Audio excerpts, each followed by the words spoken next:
Shalawama, Shalawama.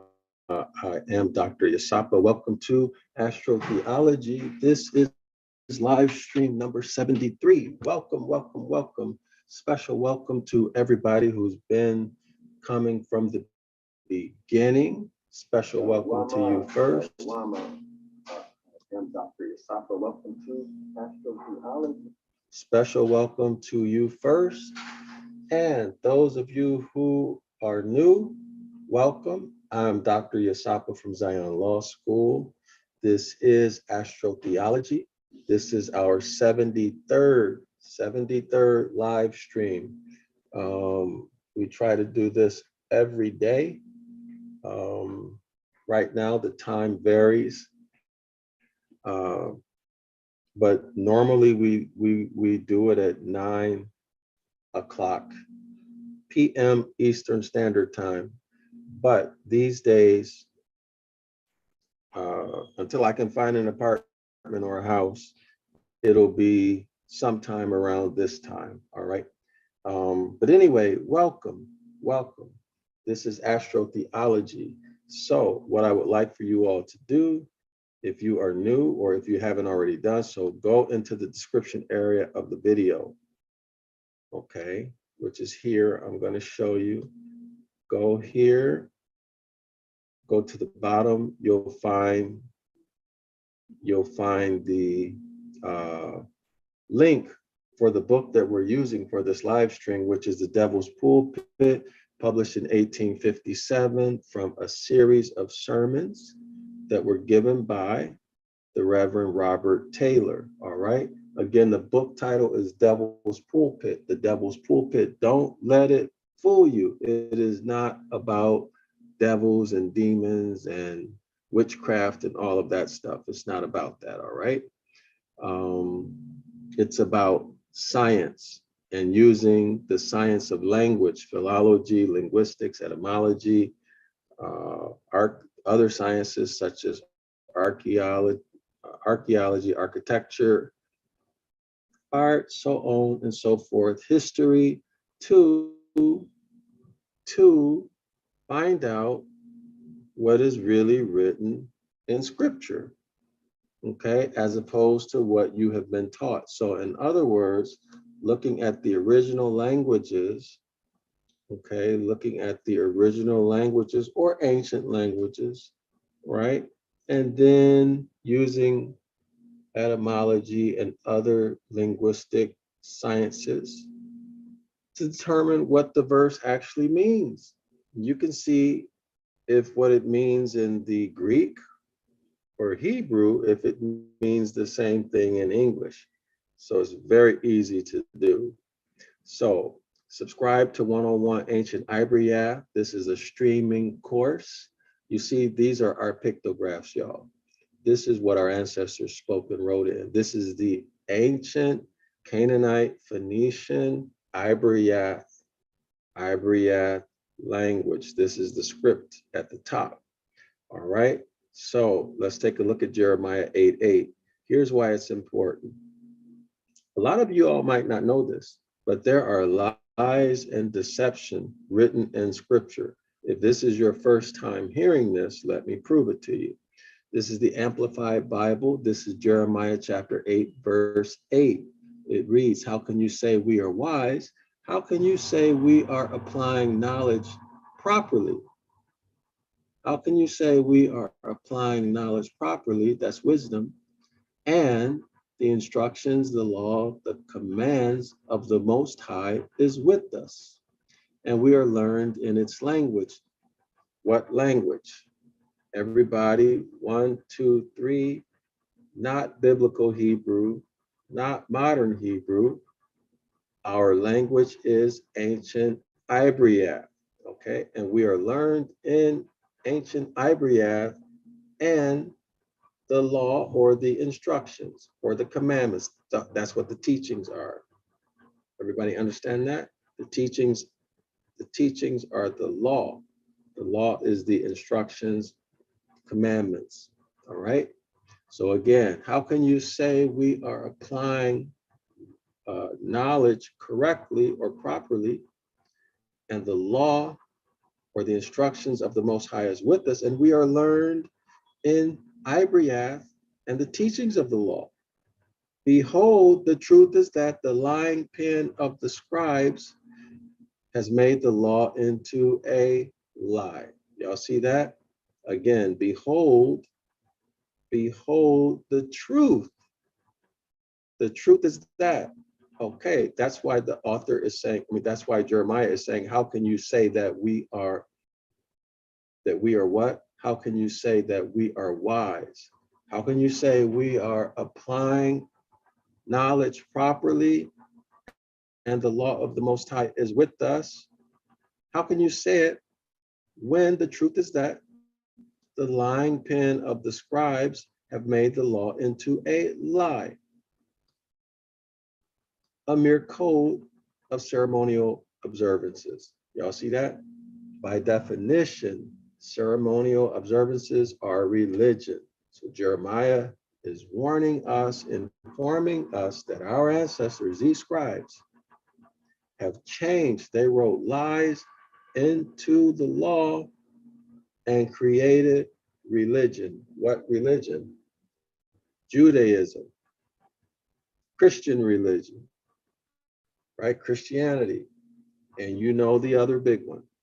Everybody knows that, right? I can't say it because of the country that I'm in. Okay, so I cannot say it because of the country I'm in, but y'all know what I'm talking about. The major world religions, all right? How can you say we are wise and the law of the Most High is with us and we are learned in its language and teachings?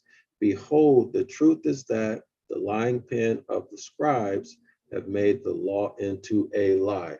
There you have it. There are lies written in scripture.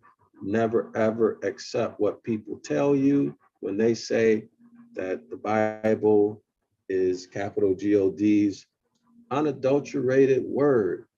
Believe everything in it because it's true. Well, here you see Jeremiah, a major prophet, telling you, no, there are lies written in the Bible. Because of that, we have religion. We have religion, and our people are involved in religion. So now what is this telling us? What is this telling us? What is it telling us? There was a time before this that our people were not involved in religion. Everybody see that, right? There was a time when our people were not in religion. That's the point. That's the point, y'all. Take a look at that. Take a look at that. There was a time when our people were not involved in religion, all right? So what was it that they were doing? They were following the Most High's instructions, his commandments, okay? They were following his commandments, and the commandments are not religion. So you might want to know, or you might be asking, well, what are they? What are they? Subscribe to 101 Ancient Ibaryath, this streaming course, and find out, all right? So now you can get the link. That's on zionlawschool.org, zionlawschool.org. The link is also in the description area of this video, all right? Everybody's invited to come Saturday, every Saturday, 10 a.m. Eastern Standard Time. You're invited to come to 2 free classes, and I can give you those answers also during this live online Saturday 10 a.m. class. All right, y'all? All right. So we're going to get started in just a moment. I'm going to have to do some, well, I have to put the settings in. Y'all remember? Every time I have to do this, when I'm using this platform, I got to put the settings in. Okay, so give me one moment and I can get that done for y'all, okay? Give me one moment. So while we do that, call your friends. Y'all know what I'm going to say. Call your friends and your family and tell them that we're doing the Astrotheology live stream. We are still on Philip. Philip, the Apostle Philip, is Sagittarius. The Apostle Philip is Sagittarius, y'all. Okay, Philip is Sagittarius, and we're going through we're going through the topic about Sagittarius, right? So that's taking us into what month, scholar? So we're dealing with from Libra. Y'all remember that? The sun passes through Libra. It's approaching Sagittarius. It's going, the sun, S-U-N, that is. The sun, S-U-N, is going to enter Sagittarius, correct? And from Sagittarius, what is it going to do? It's going to enter into, well, let's say we're going to go into winter, deep winter, December 21st, 22nd, deep winter. The sun is going into the Bear, B-E-A-R, the Bear constellation, deep winter, right? Everybody remember that? Okay, and from the Bear, what's happening? From the Bear, the sun is going to go into, that's right, you got it, Aquarius. The sun goes into Aquarius. You got it, the water bearer. The sun is going into Aquarius, the water bearer. So now let's backtrack. December 21st, 22nd, what's happening? Oh, there's doubting Thomas. Who doubts? Right? Doubting Thomas, the apostle. Astronomically, doubting Thomas means, scholars, do you remember? What does doubting Thomas mean astronomically or astrotheologically? That's right, you're correct again, scholar, you are correct again. Doubting Thomas means the sun is in deep winter. The sun has achieved its lowest place in the celestial sky, which occurs on December 21st, 22nd. Therefore, the sun at December 21st, 22nd is opposite of the sun at its zenith in summer. Therefore, that is the S-U-N, sun in December 21st is opposite opposer Satan. The sun is opposite to the Christ at zenith. The sun is opposite opposer Satan, the devil. The winter months are dark. There's plenty of crime. People are hungry, especially those people who did what? They didn't sow, and you reap what you sow. They didn't sow, so they had a bad harvest or no harvest at all, so they had to resort to stealing to make it through the winter. So maybe something went wrong, and instead of stealing, they had to resort to robbing, or maybe even some of them killing. Everybody see that? Everybody see that? Crimes happen in the dark, right? Crimes happen in the dark. Crimes happen in the dark. Winter, the dark or the nighttime hours are much longer than the daylight hours. Everybody see that? So that there's more opportunity and more what? More reason for people to steal and commit crimes. So therefore, in the wintertime, the sun is said to be what? Or that part of the year, celestially speaking or astronomically speaking, that is said to be, you're correct again. You are correct again. The bottomless pit, the black bottomless pit. You're correct. You did it. You remembered. Very good. Excellent scholars. You remember. Now let's go forward to January. Forward to January. We are, the sun, S-U-N, is now in, you got it again.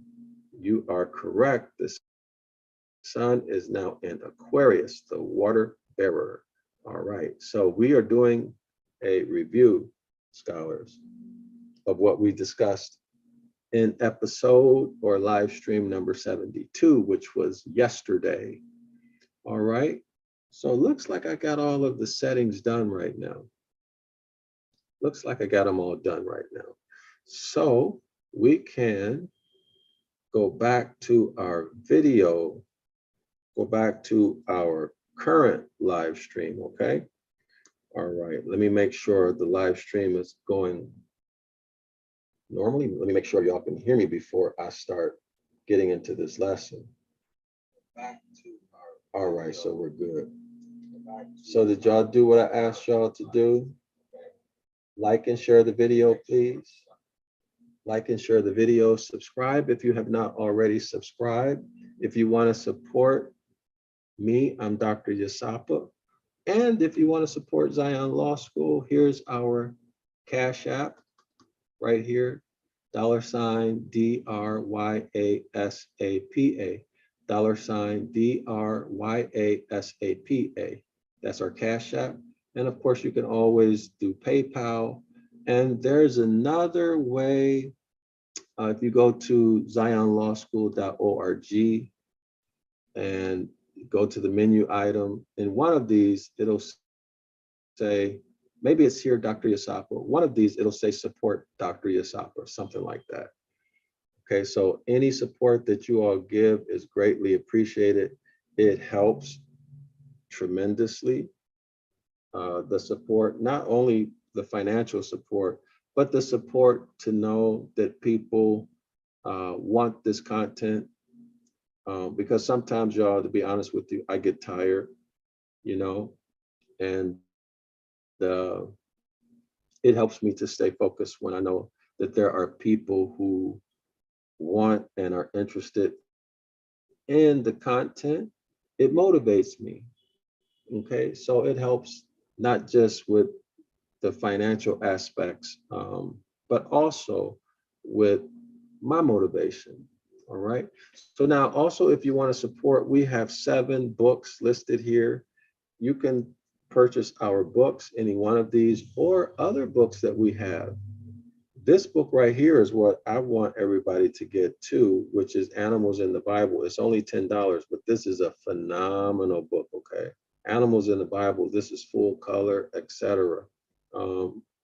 This is what I want everybody to order. 911 Ibaryath Rescue International Edition. Y'all order this book, okay? Order this one on Amazon only. All other books order from zionlawschool.org, okay? Order this book. This complements the 101 Ancient Ibaryath course, okay? It complements this. Okay, so now let me pull up now our PDF and we can get going with the live stream presentation. We will begin on page 300. Wow, that's incredible. Page 300 and we'll begin on page 313. 313. The book is only 341 pages. So we'll be finishing this book up, I hope, soon, unless the author throws something in that's really complicated or we have a lot of visualizing to do. Okay. Other than that, if none of those things occur, we will be wrapping up this part of astrotheology fairly soon. All right. So I'm pulling up the PDF. If you don't have the PDF, y'all, get it. It's in the description area of this video. All right. And you should really print it. I highly recommend you take it out and get it printed and bound. Printed and bound. Okay, printed and bound, either with the spiral bind or any type of bind. Okay, just make sure you get it bound because it's so much easier to follow along if you have it bound. Okay, it's easier to keep up.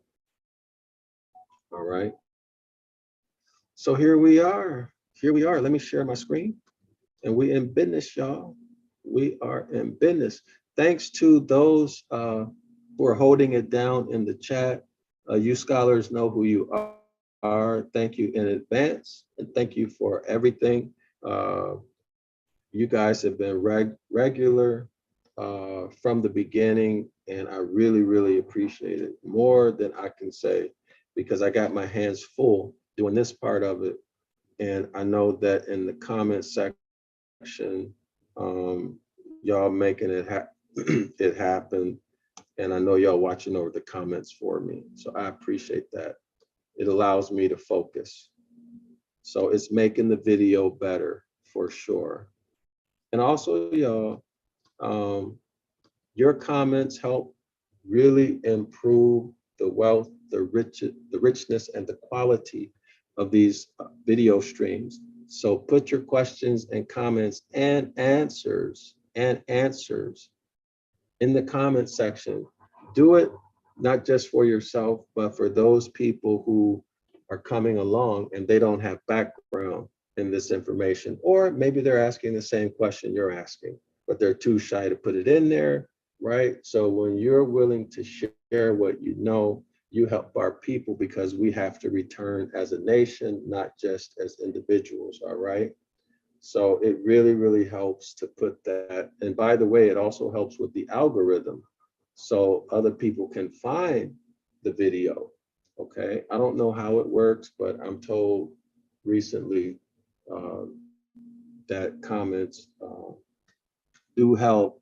And actually, I thought about it. That explains why they put these bots out and they start putting all type of, disgusting stuff in the comments, because that type of stuff, from what I'm told by some tech guy, that those type of inappropriate comments will make your video less likely to be served up toward the top, right? So, okay, y'all. We are on page 313. So let's go ahead and dig right in. We did our little summary, right? So now let's continue. Let's continue forward. All right, we're going to start at the top of the page, 313. But mark ye still, Philip with his fine knight rides as they preach. Philip again is Sagittarius, half man, half horse, with his bow and arrow, riding. Fine night has to do with December, because you can really, really see the stars well at night. That's what the fine night is. I think that's on page 311, 312. You can read about that. All right, now let's continue. So Sagittarius is riding through December, right? He's riding through December as they preach. Okay, and who's preaching? Remember who's preaching? Only the zodiac signs can preach, because y'all remember, Christ is in them and they in Christ, so on and so forth. That's also somewhere around page 310, 311, maybe even 312, okay? So let's continue. By the way, the 12 apostles represent the 12 zodiac signs. By the way, there is astrotheology in the image of the Last Supper. I'm not going to visualize it. Maybe later I'll show it. But you'll notice that the 12 apostle scholars, the 12 apostles are in 4 groups of 3: winter, summer, spring, and fall. Winter, summer, spring, and fall. And I've read someplace, oh no, it was in the Devil's Pulpit, I think, that one of the apostles is actually a woman, right? Representing Virgo, the virgin, right? Virgo, constellation Virgo, the virgin. So one of them has to be a woman, right? Let's continue. Eternal, capital G-O-D. And if here isn't the coach they ride in, remember the coach, horse and carriage. The carriage is called the coach. Sagittarius, half horse, half man with a bow and arrow. And if here isn't the coach they ride in, and Charles Wayne, the Great Northern Bear, B-E-A-R, Bear constellation, December, the fine night. Sagittarius rides through December as they preach. Okay, Northern Bear, on which, with your own eyes, and every night, with your own eyes and every night of your lives, you may see the whole heavens riding round in royal pomp, and proclaiming in one of the self-same demonstration, the everlasting truth of science, the everlasting truth of science, not religion, not devils, demons, warlocks, and witches, none of that, or whores. The everlasting truth of science and the utter falsehood of the gospel. Remember, the author's primary claim is that the gospels are a fairy tale.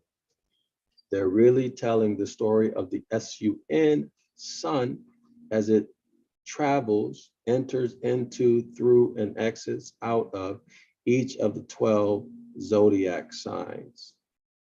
And it repeats this process annually. Okay, and then that's where we get the 4 seasons. Clear? All right, but how did the gentlefolks ride in continuation of their discourse upon the humiliation of Christ? Remember that humiliation? Remember the humiliation of Christ? The sun leaving Libra. First, the sun humiliated Libra because the sun's brightness outshone or overshone or made it impossible to see the stars that make up the constellation Libra. So Libra was humiliated and justice was taken away from Libra. That is correct, scholars, very good. The sun exits Libra going into Sagittarius. That's correct, right? The sun goes through Sagittarius to December the Bear. We'll jump forward to December the Bear. Now, the sun is at its lowest point in the celestial sky, and the number of dark hours, the number of nighttime hours achieve their maximum number during the year on December 21st, 22nd. The number of daylight hours are at their absolute lowest number at that time. So now the sun has been humiliated by the darkness. Clear? But how far did the gentlefolk ride in the continuation of their discourse upon the humiliation of Christ, right? It's dark, December. Why? Through the whole remaining winter season, they travel all through Gaza, which is desert. That is the goat. The goat, Gaza, desert is the goat, December, which the goat constellation, which is the constellation of the barren and frosty December. I wonder if that has anything to do with Jack Frost, right, scholars? Jack Frost. Okay. Till they come into Aquarius, the constellation of January, and establishes the faith of the quote, fair night, which establishes the faith of the quote, fair night, end quote, that the sun is reascending. So again, the deepest part of winter is December 21st, 22nd. December 25th, the sun at midnight, December 25th, the sun has ascended a full 1 degree upward, which we see as the number of daylight hours finally increasing. This is the beginning of the number of daylight hours increasing during the year. Everybody see that? Everybody see that? Which establishes the fate of the fair night. So what is this telling us? What is this telling us? Well, daylight hours are increasing. That's really pretty much it. Due to the 1 degrees ascension of the sun, which is achieved on December 25th, which establishes the fair night, right? That's when you can see the stars. That the SUN sun is what? Reascending. So now, doubting Thomas, December 21st, 22nd, people on the land, on the earth, they doubted whether they would ever see the sun again because the number of daylight hours had become so low. Doubting Thomas. The people believed or wondered or doubted if they would ever see the sun again. But December 25th, again, 12 o'clock midnight, now the number of daylight hours are increasing and fair skies, you can see the sun. All right. So this is what the author is telling us. He cries out, quote, "See, here is water." We're in January, Aquarius, the water bearer. "What doeth hinder me to be baptized?" Baptized he is. Aquarius, the water bearer, baptism, and the footnote reads. The footnote is at the bottom of the page, y'all, where we see this asterisk, okay? So follow along, like, share the video, subscribe to 101 Ancient Ibaryath, y'all. If you've already done so, thank you and congratulations. If you haven't, make sure you do it now. Here is the footnote. "And here, sirs, could you entertain a doubt if you were to try to do so, that with your definitions established, your controversy, Gaza, which is desert, Gaza being the Hebrew word for a goat." Y'all got that? Gaza is goat in Hebrew. The winter or the December constellation is the goat. This is what the author is telling us. The goat being the sign, that's the zodiac sign, which the sun enters when the earth is shut up in deepest winter, which indeed it is a desert. And the name Samson, and we see these biblical Hebrew characters, Shimshin, literally signifying the SUN sun. That Samson carrying away the gates of Gaza, so that would be what? The gates of the bear, the gates of the desert. That Samson carrying away the gates of Gaza, the gates of the bear, the gates of the desert, and bearing them on his shoulders up the hill of Hebron, never meant anything else than the SUN sun, dashing his mighty way out of his wintry prison, and bearing the nature,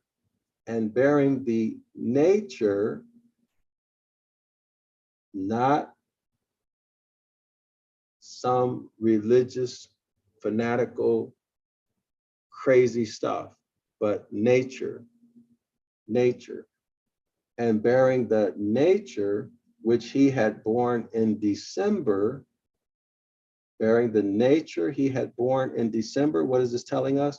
The sun changes its characteristics and attributes every time it enters into a zodiac sign. The SUN sun takes on the characteristics and attributes of that zodiac sign. This is what the author is referring to. All right. So again, it reads, dashing, that Samson carrying away the gates of Gaza and bearing them on his shoulders up the hill of Hebron, never meant anything else than the sun, sun dashing his mighty way out of his wintry prison and bearing the nature which he had borne in December, the nature of the bear, the attributes of the bear, up the hill which he climbs in his annual course through the zodiac, right? The sun's annual course, annual travels through each of the zodiac signs. And that Christ, raising from his tomb, y'all got that? And that Christ rising from his tomb, that's the resurrection. And that Christ being resurrected from his tomb, and that Christ rising from his tomb is another version of the same story, but not as good a one of the same astronomical analogy. Y'all got that? So Christ being resurrected from the tomb is the same as the bear story that we just read.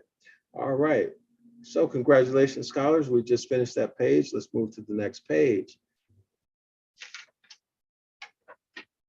Let me check see if we have any comments. Give me 1 second, y'all. 1 second. Do we have any comments? Give me a second. Let's see if we have any comments. Okay. Let's see. No comments yet. All right. Like and share the video, y'all. Like and share the video. Like and share the video. Call somebody, text somebody, tell them to come here. Y'all know this is a class, right? Y'all know this is a free class, right?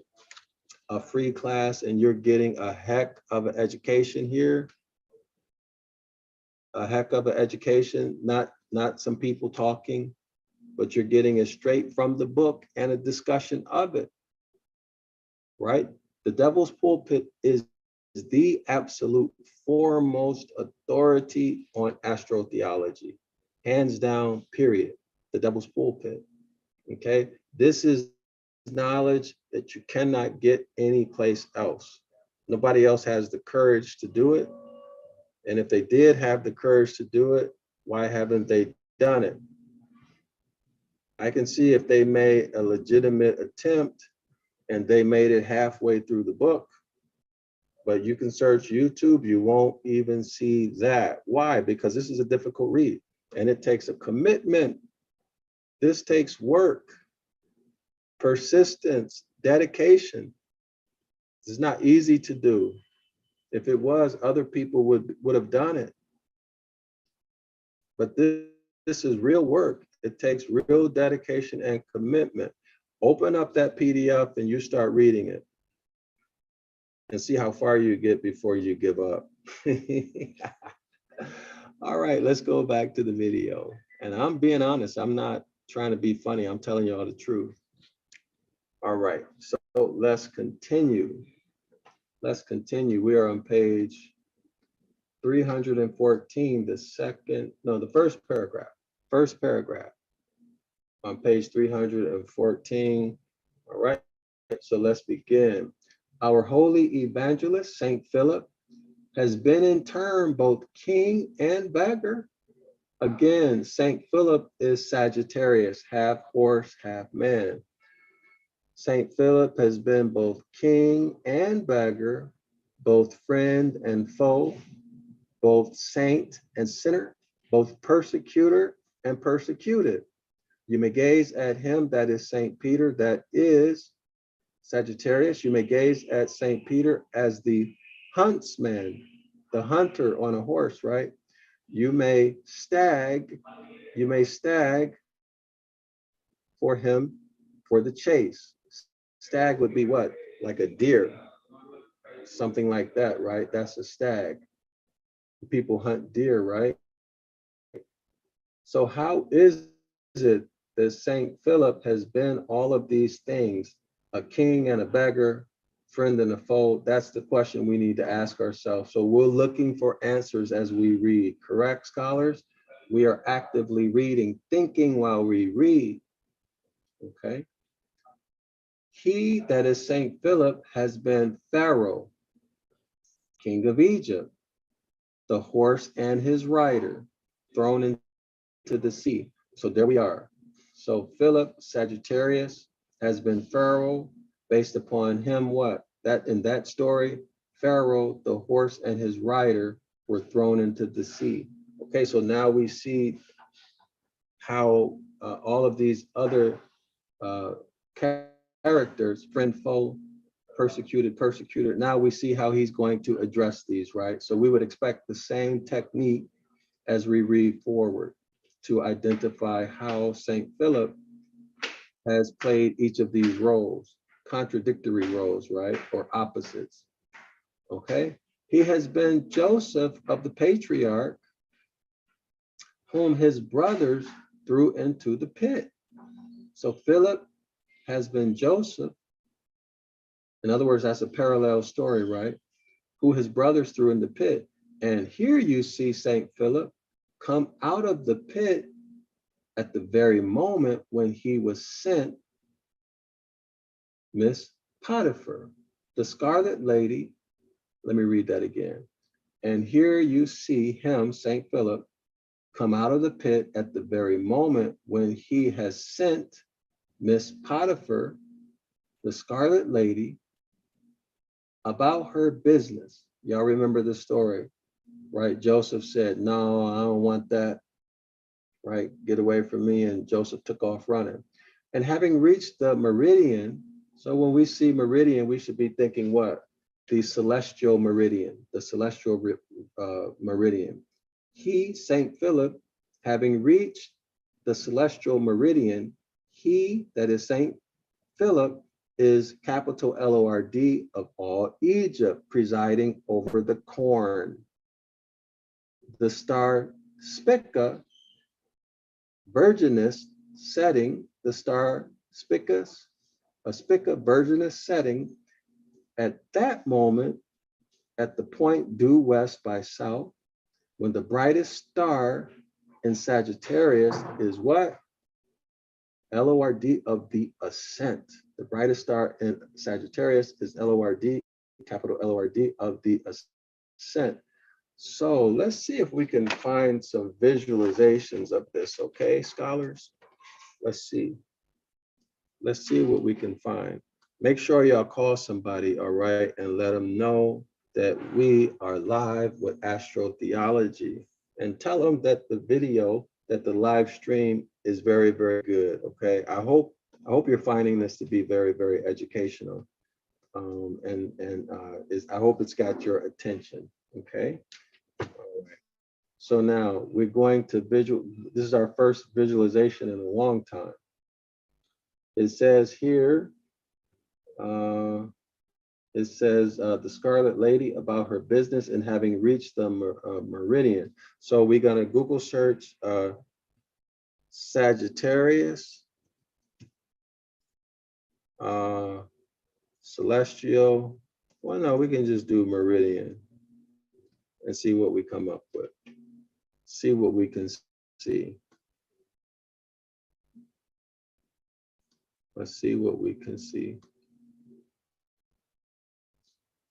So here's Sagittarius. Where's the meridian? Do y'all see the meridian? I don't see the meridian. Nope.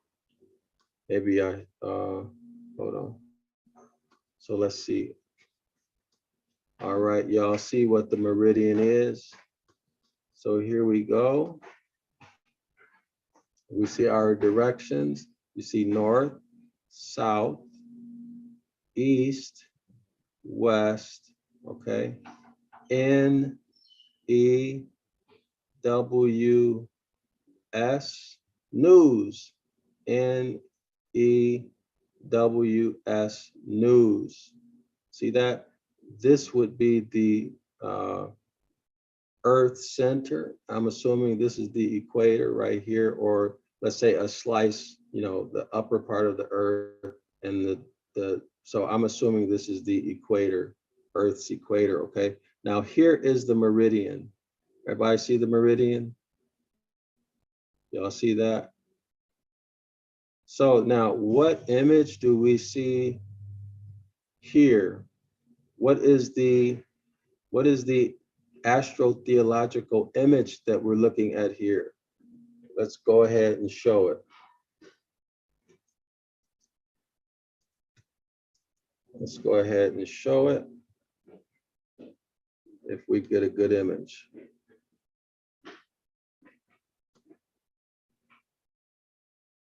All right. Here it is. The sun cross. Did y'all see that? This is the sun cross. North, south, east, west. North, east, west, south. News. News.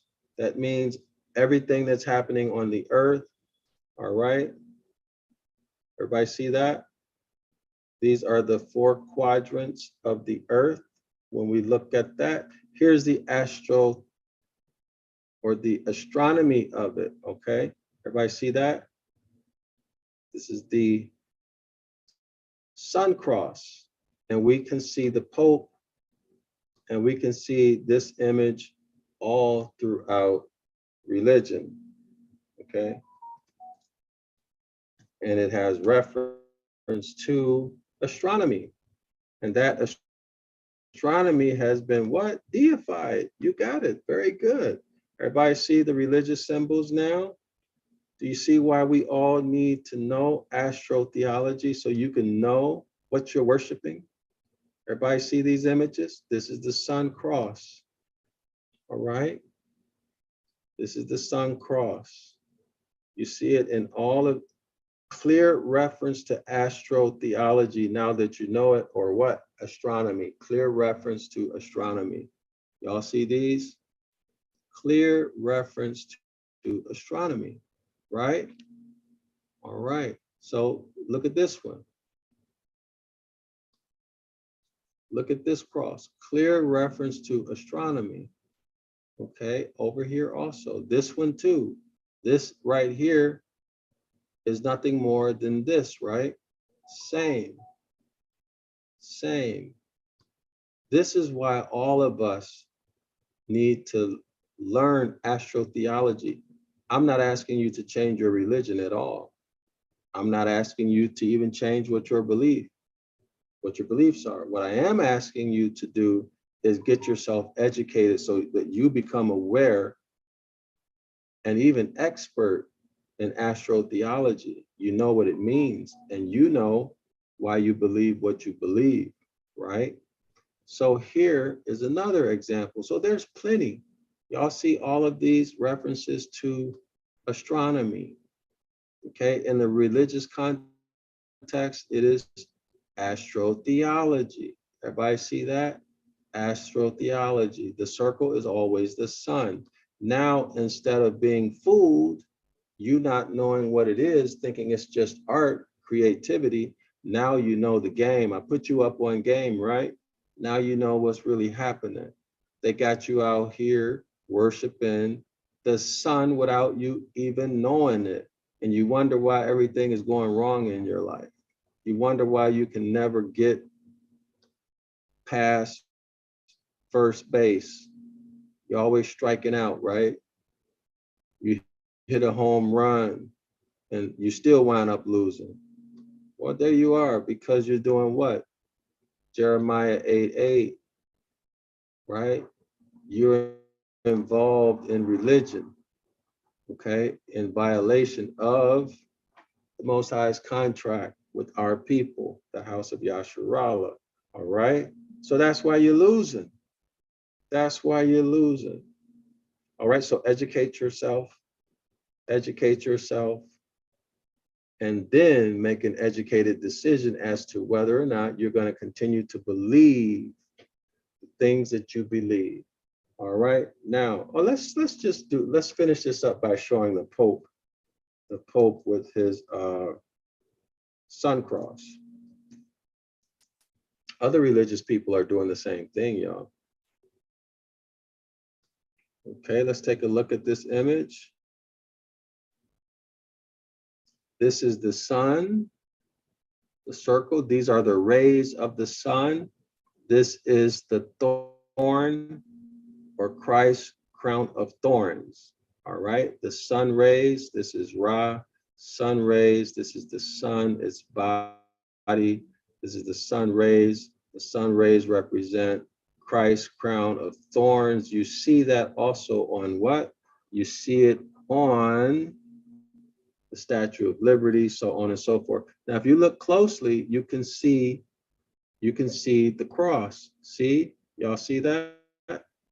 Right here. There you have it. But let's take a look at another one, see if we can see a better one.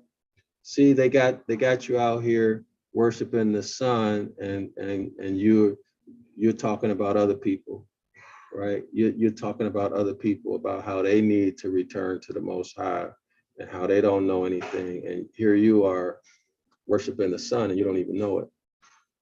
See what I mean? Not trying to hurt your feelings. I'm just telling you the truth. I'm telling you the truth. All right, so here's something similar. Okay. Let's see. All right. Anyway, there we are. I don't want to keep looking. I want to move forward. All right, so now here's the meridian. So now let's go back and read it because I forgot what he was talking about. Okay, so here we are. It says here, and here you see him, that is the S-U-N, sun, come out of the pit at the very moment when he, the S-U-N, sun, I'm sorry, not the son, but this is Joseph. And here you see Joseph come out of the pit. His brothers threw him in the pit. And the very moment when he has sent Miss Potiphar, the Scarlet Lady, about her business, right? She tried to get him in, a sexual thing. Joseph said no. He ran. And having reached the meridian, the sun reaching the meridian, y'all see that? And here is the zenith, the S-U-N, sun at its zenith. And having reached the meridian, he, that is Joseph, is capital L-O-R-D, of all Egypt, presiding over the corn. The corn would be what? The harvest, right? 7 years of famine, 7 years of harvest. The star Spica Virginis, so let's look that up. Spica Virginis. Y'all call somebody, let them know we're here, okay? All right, so let's see if what we can see. All right. So here's the Spica Virginis. All right, so now let's see what we can see. So I changed the search term.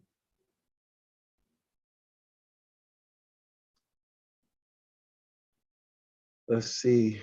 Let me put the directions in and see if we can get something that way. All right. Due west by south. Due west by south. Let's see. What do we get? Images. And nothing. Nothing. Let's try a different way.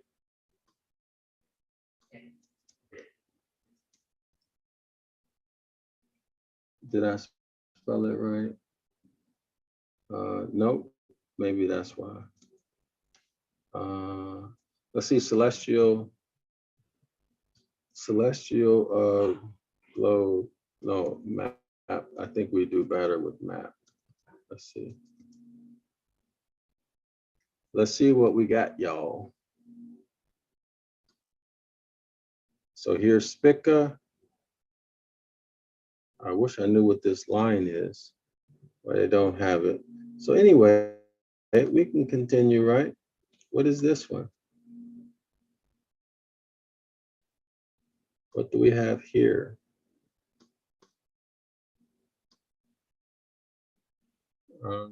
No. So what do we have here?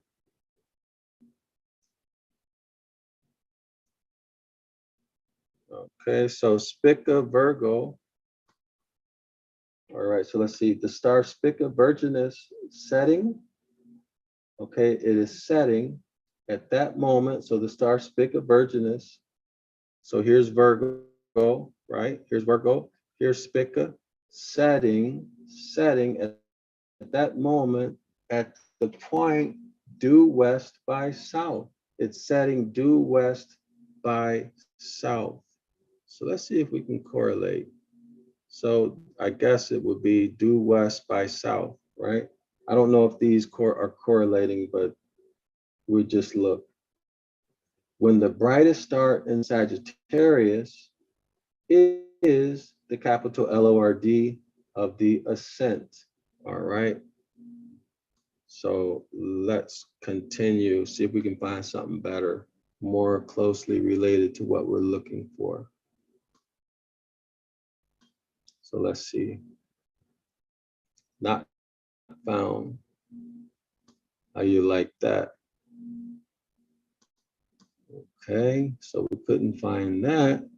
Let's see what else we can visualize. If there's anything, let's take a look at this one. This one might be good. Uh-oh. Sometimes these are good. These maps, let's take a look. All right, so here we see Hydra. Y'all remember Hydra, the snake? Here we see Hydra. That's the green. This is Hydra, the snake.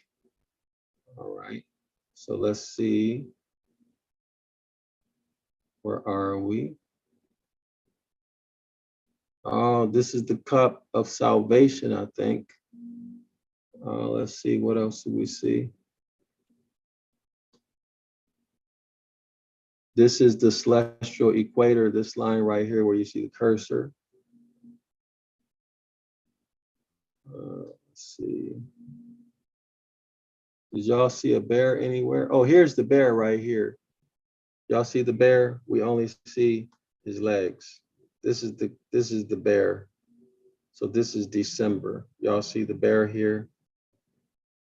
I don't see Spica or Virgo. Do y'all see Spica or Virgo? Let me see. No, I don't see Spica or Virgo in this image. Is this? Oh, here's the Virgin. Here's the Virgin right here, y'all.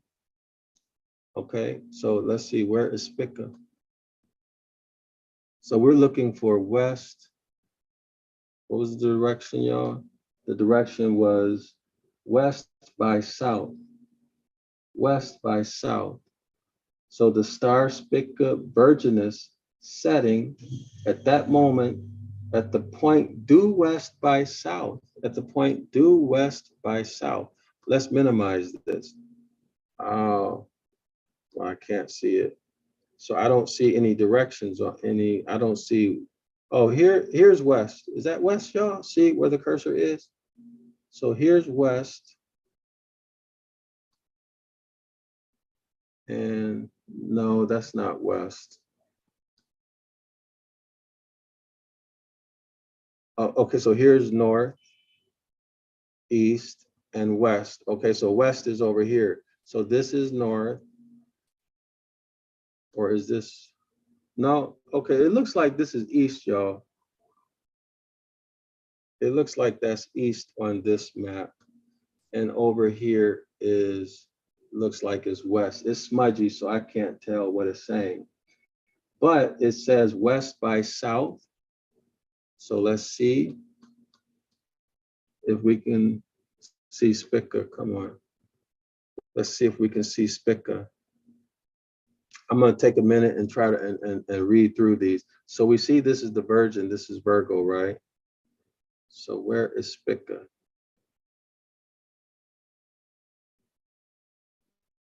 This map is hard for me to see. I don't see Spica. It's got to be here somewhere, right? Due west by south. So anyway, I know a different way. Let's go back. Give me 1 second. I'm going to identify where Spica is in the Virgin.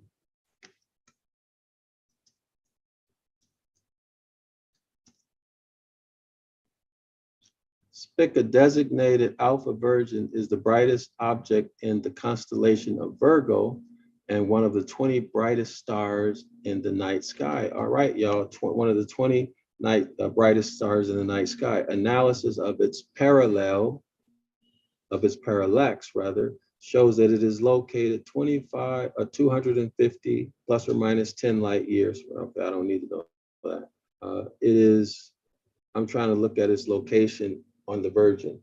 The primary is the blue giant. Okay, Spica along with, where is Spica in the, okay, so maybe we can get it here. No. Let's see. Spica, let's see if we can get it here. No, that's YouTube again. Sorry about that, y'all. Give me a second. So where is it? Is it in her arm? Is it in her arm, y'all? I think it's somewhere in her arm, if I remember correctly. Well, let's visual. Let's go to an image. Maybe we can see something. Let's see. Here it is. There's the Virgin, Virgo. Where is Spica? I think, okay, so here's the corn, y'all. Here is the corn. Correlate that to Joseph, right? 7 years of plenty, the corn. Joseph managed the corn. So Spica has to be somewhere. I thought Spica was somewhere in here, in her arm or hand, but let's see. But at least we see now, everybody see now the corn, right? So Sagittarius, St. Philip was both a what? King and a beggar, right? Pharaoh, Joseph, okay. Now I don't see Spica. Now this is, I forgot the name of this plant. Oh, maybe this is it. No, that's not it. Anyway, let's keep going, y'all. I would really like to know where Spica is. For some reason, I remember it being toward the arm or forearm of the Virgin. I know we did this before. We covered this topic before, y'all. Let's see. Where is Spica in Virgo?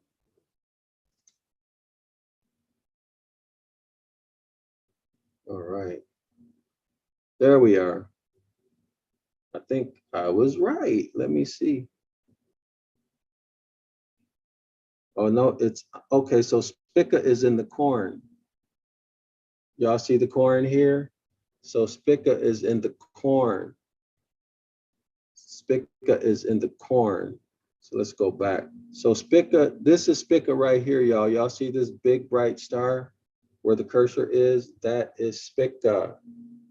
That is Spica, one of the brightest stars at night. So it's due west, no, due south. This location is due west by south. Right, now let's see if we can go back to that image. Due west by south. Oh, here it is. Here's Spica, y'all. Y'all see, here is Spica. Here is Spica. All right, that was fun. I always enjoy figuring this stuff out, searching for it. I have fun doing this, okay? Now, take a look, y'all. Take a look. Here is, you see this? Here is Hydro, our old friend Hydro. This huge constellation. Here is Hydro, the snake. All right, let's continue. Let's continue.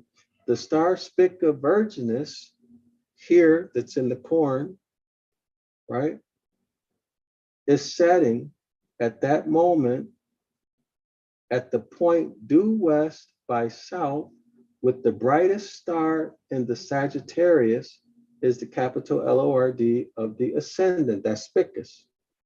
And you will remember that Joseph, among the 12 patriarchs, was not more famous for delivering divine prophecies, remember his dreams and interpreting them, than Sagittarius. So Sagittarius is equally as famous as Joseph among the 12 zodiac signs for shooting with a long bow.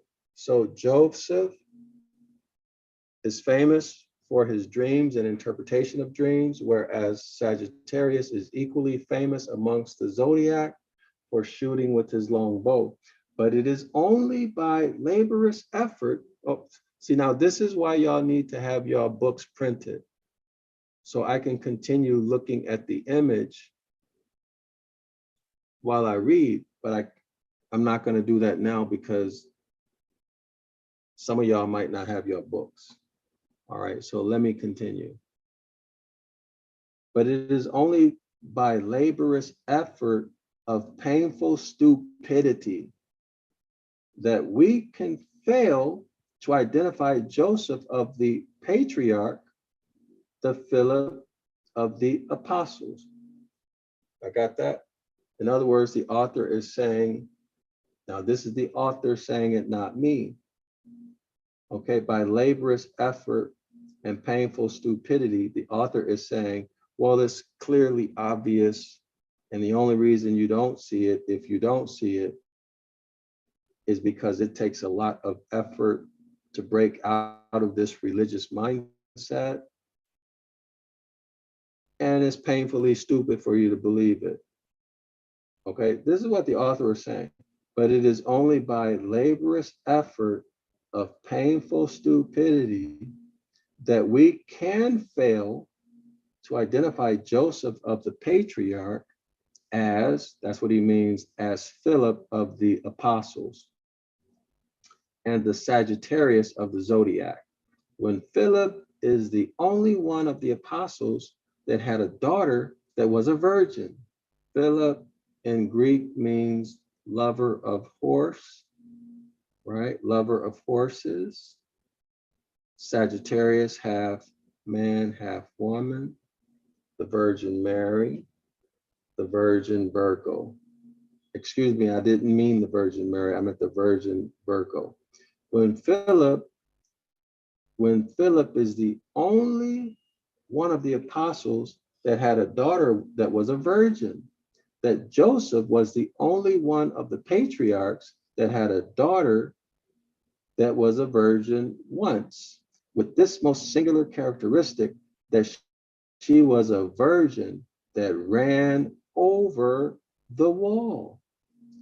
Genesis chapter, what number is that? Is that 64?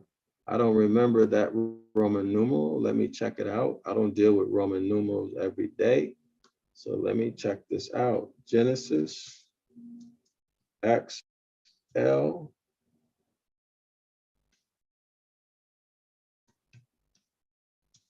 Let's see, what is that? 22. Let's see what we got. All right. Let's see. Let me 1 second, y'all.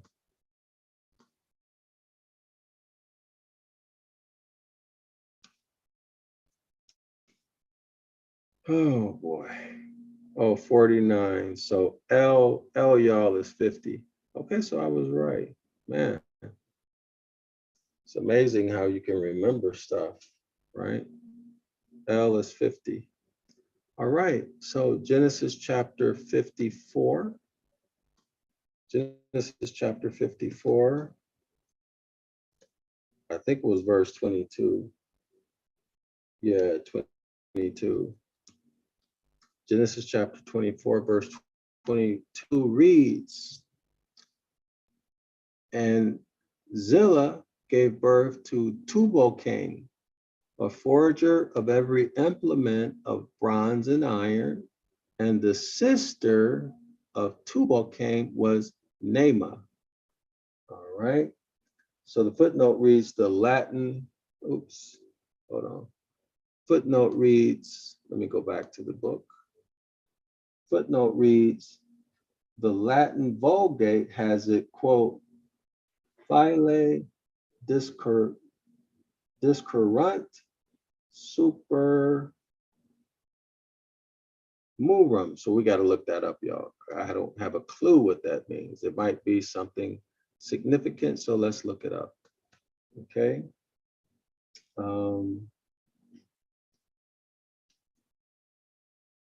What is that? Filet? What is that? Discurrunt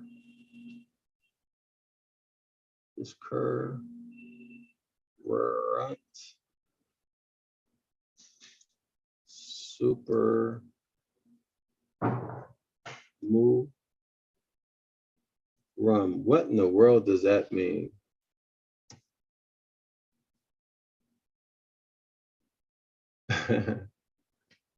Okay, I spelled it correctly. Discurrunt. Yeah. 2 R's and 1 R, super. Okay, so let me put, maybe this is Latin. Nothing. Oh, well, let's try Google. If we don't see it in Google, then we'll continue about our business.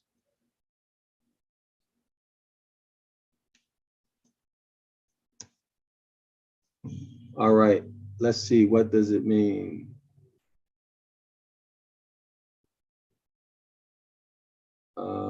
Translations and Holocaustum super murum. Oh, here we are. So let's see what it's going to say. All right, let's see what it says. Okay.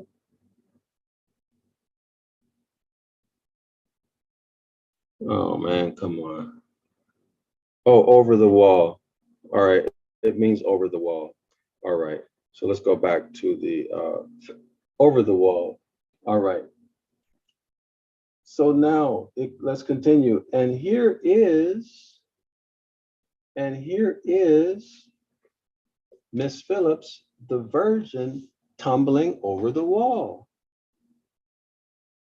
heels upward, and her father running behind her as if endeavoring to keep her a virgin. Uh-oh, not a pretty sight, right?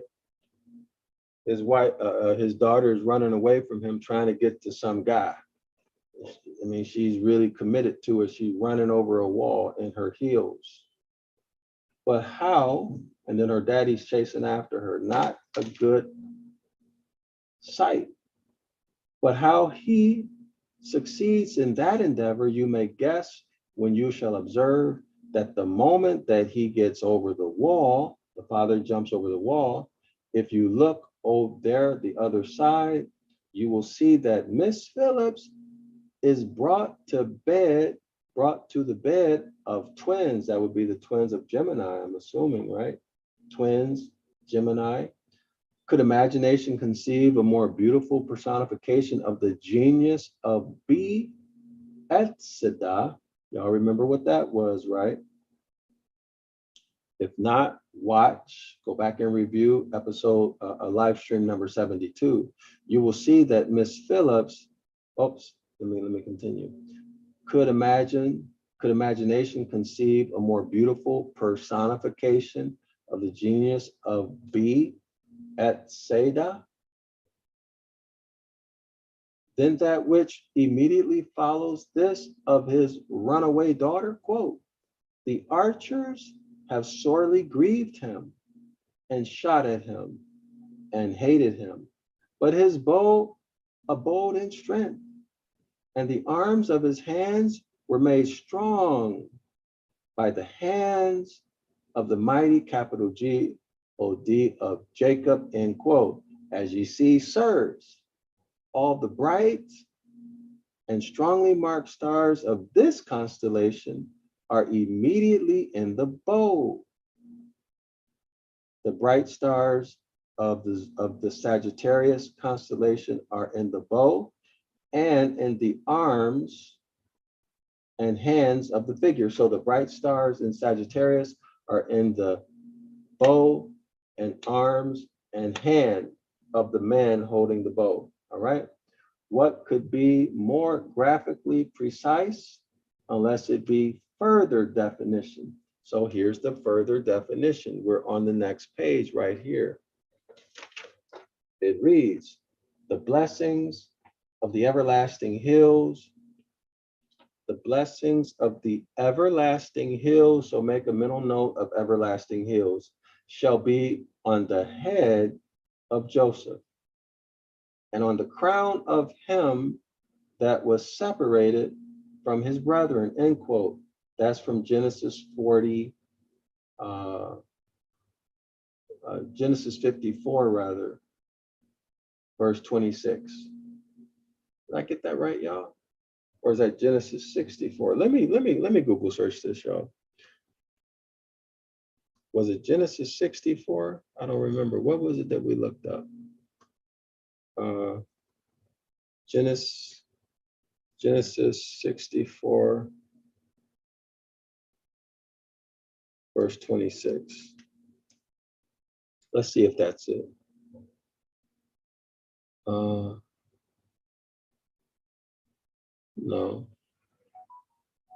No, there is no Genesis 60. What am I thinking of? All right, Genesis, what the heck? Am I losing my mind, y'all? Didn't I type in 20 Genesis? Let me take a look. Am I looking at the right thing? All right. Let me do it again. XL.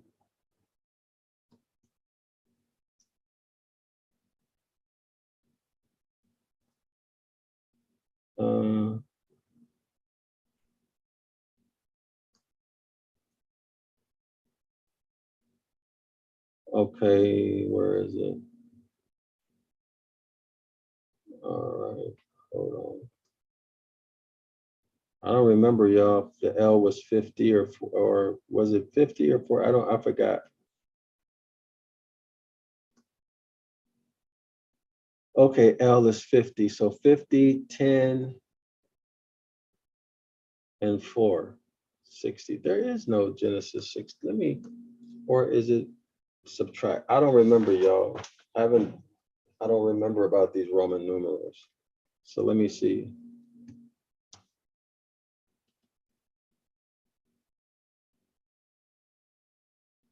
Genesis, where it is. Let's see, Bible. All right. What the heck is going on? Where's Genesis?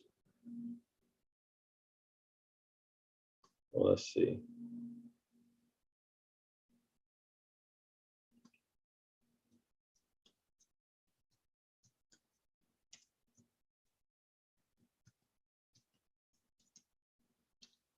All right. So let's see, because I really don't remember how many chapters are there in Genesis. Okay, so 50 chapters. So I think what's happening is that we have to count 10 down.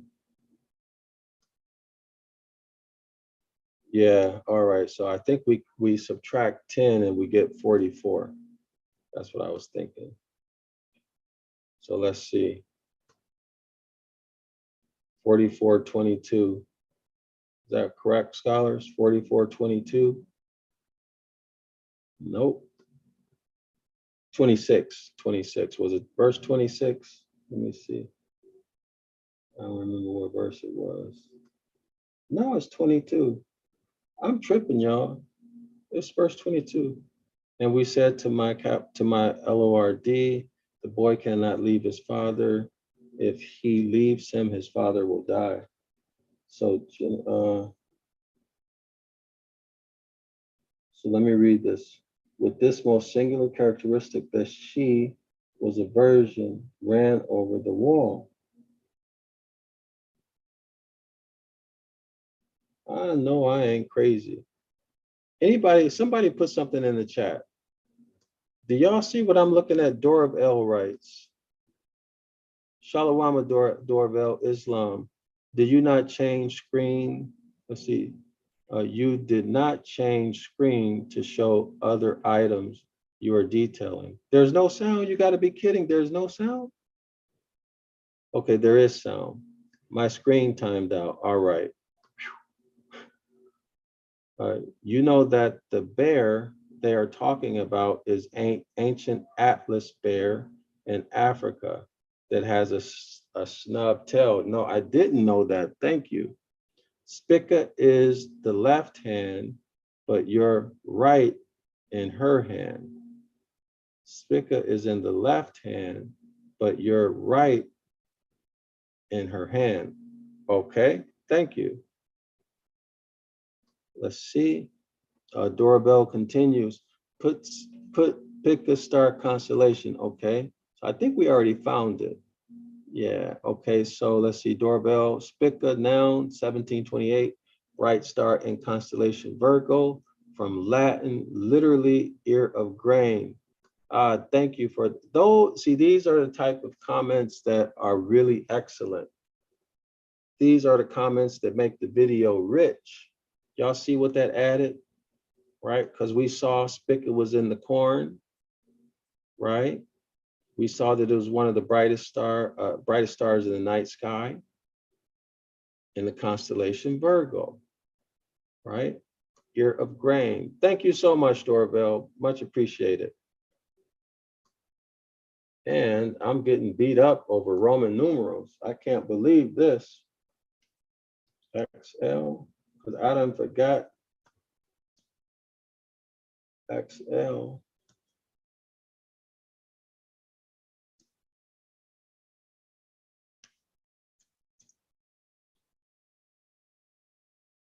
$49.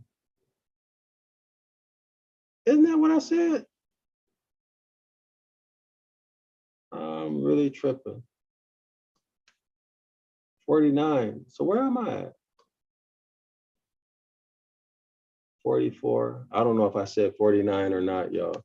Let me stop tripping. Let's just go ahead with the lesson.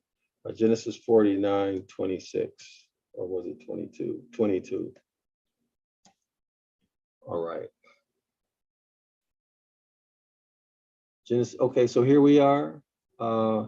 Genesis 49, 22 reads, Joseph is a fruitful bow, even a fruitful bow by a well, whose branches run over the wall, literally, son of a fruit tree, Joseph, son of a fruit tree at the wall. Notice that this must be important coming up, at the wall. Daughters run, each one of them, so daughters run, each one of them abide. Okay, so that goes into a citation. Let's see, Genesis 44, 22, Bible Hub. Joseph is a fruitful bow. Isn't that interesting? Sagittarius, bow and arrow. Only difference is the spelling. Bow, B-O-U-G-H, and bow, B-O-W. Joseph is a fruitful bow, shooting forth, shooting, the bow, shooting, Sagittarius, shooting his bow and arrow, shooting forth two luxurious stems or branches, stems, branches, arrows, shooting arrows, Sagittarius, shooting bow and arrow, right? The two numerous tribes which proceeded from his sons by a well or fountain or water course where plants grow fastest, da da da da da da da. All right, let's see what else. Anyway, we see the point. Let's continue, go back to the PDF. So we figured it out. It's nice to, it's fun to figure things out. Okay, so we are here to highlight. And here is Miss Phillips, the virgin, tumbling over the wall, heels upward, and her father running after her as if endeavoring to keep her a virgin. He didn't want some guy going up in his daughter. But how he succeeds in that endeavor, you may guess when you shall observe that the moment that he gets over the wall, if you look over their other side, you will see that Miss Phillips is brought to bed of twins. Could imagination conceive a more beautiful personification of the genius of Bethsaida than that which immediately follows this of his runaway daughter? Quote, the archers have sorely grieved him and shot at him and hated him, but his bow abode in strength, and the arms of his hands were made strong by the hands of the mighty, capital G-O-D, of data, as you see, of Jacob, rather, as ye see, sirs, at the bright, all the bright and strongly marked stars of this constellation are immediately in the bow and in the arms and in the hands of Sagittarius. What could be more graphically precise unless it be further definition? Okay, so he's going to give us a further definition that's going to clarify it even more. The blessings of the everlasting hills shall be on the head of Joseph and on the crown of him that was separated from his brethren.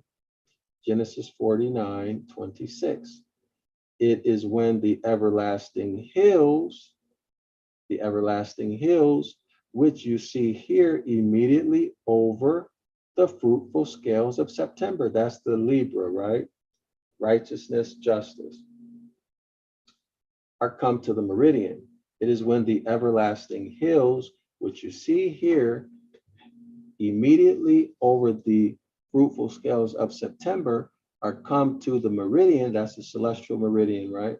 That Sagittarius is seen rising southeast by west. All right. Sagittarius is the only one of the signs that literally is separated from his brethren. So Sagittarius is separated from the other zodiac signs by falling so much below the Tropic of Capricorn. Joseph is the only one of the patriarchs that was spoken of as standing in any relation to a crown. And the Sagittary is the only one of the zodiac signs in the very same predicament, that is, as Joseph, standing as you see in immediate contact with the crown of the south. Now, if I remember correctly, the crown of the south is the corona. Remember that? We covered that many live streams ago. So let's see if we can find it.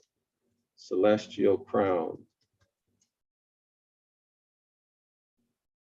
Okay, not that one. That's not the one we want.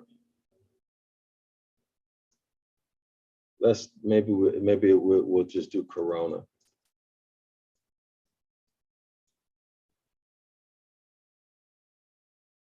Oh man, come on.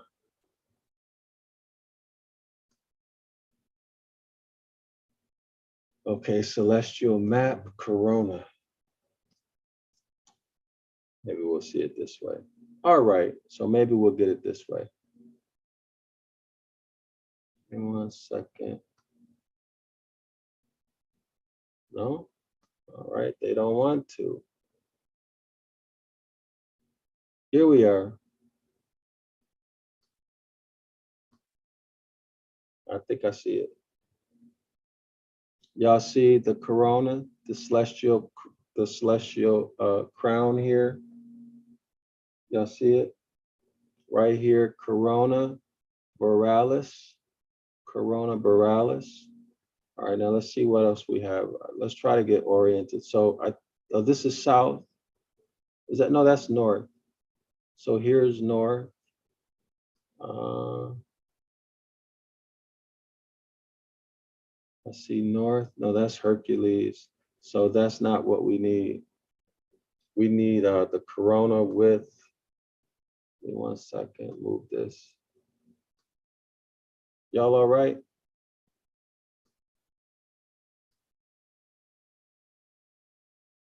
We need the corona with, I'm looking back in the book, y'all. Give me 1 second, because I kind of lost my place.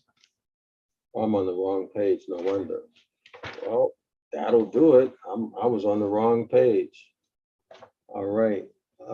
So where are we? It is when the everlasting hills, which you see here immediately over the fruitful scales of September, are come to meridian, that Sagittarius is seen in the southeast part of the sky. So let's see if we can visualize that first, okay? So we'll look for Libra on the meridian. So Libra and celestial meridian.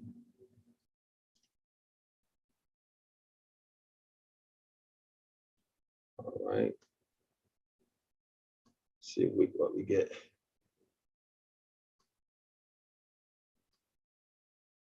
Okay, so here, no. So no, that's not what we want. But here's the meridian, y'all, this line. All right, that's the meridian, that outside border line. Okay, so that's not what we want. So Libra on the meridian is what we want. Libra on the meridian. That's not it either. So Libra on the meridian.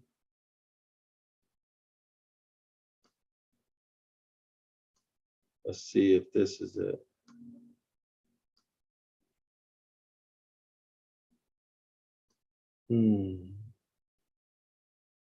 Nope, it's not it. We want Libra on the meridian. That's what we search for.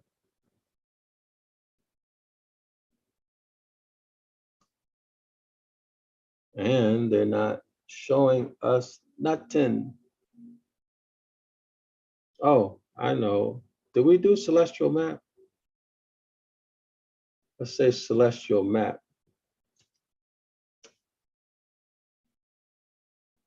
Libra on the meridian. Let's see what we get. Okay, this is the cup of salvation. Hydro. Virgo. So no, that's not the one we want. Let's see. Is this Libra? Or that? No, that's not Libra. No. Ay, ay, ay, ay, ay. It's Libra here. Oh, okay, so here's Libra. We found Libra. Cancer. No, this is not what we want either. All right, so that's not what we want. Libra on the meridian. Y'all see meridian, that's the outside border. So Libra has to be somewhere. What's the direction? It says the everlasting hills, which you see here immediately over the fruitful scales of September, are come to the meridian. So should be at this outside border, right? that Sagittarius is seen rising southeast by east. So let me throw this into the mix. Sagittarius and Libra, and see what comes up.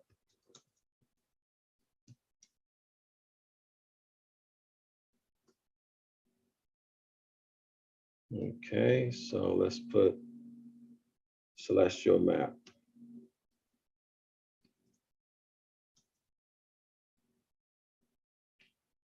And what do we get? All right, so here's Sagittarius with his bow and arrow, Saint Philip and Joseph, according to the author. And where do we see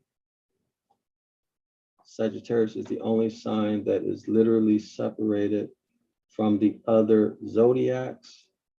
So everlasting hills, which you see here, immediately over the fruitful scales of September. So I don't see Libra. Y'all see Libra. I'm gonna leave this open. I'm gonna leave this one open because we might, I got a feeling we might have to come back to that one. What is this one? No, that's not it. Nope.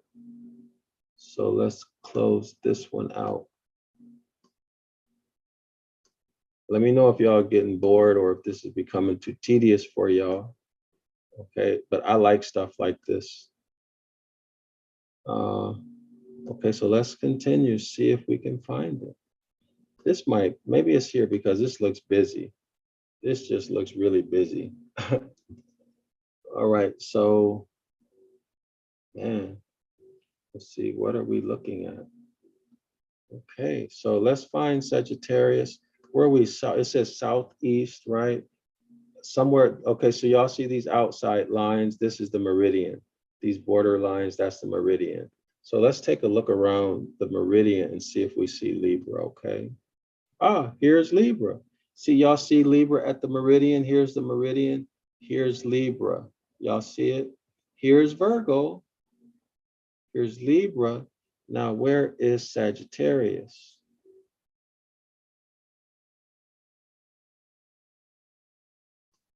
Sagittarius, let's see. Where's Sagittarius? Oh, that's Hydro. Oh, that's Hydro also. So let's see.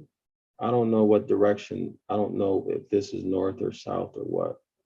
But let's see.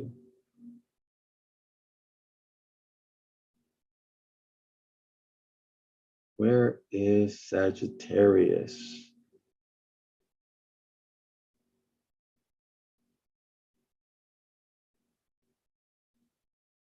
Here's the crown. Y'all see the crown, the corona?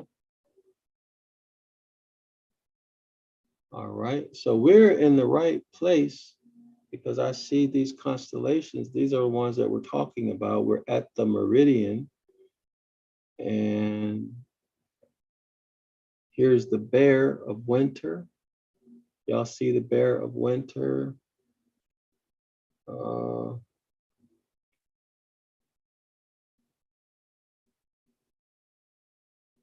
Who is this? Virgo?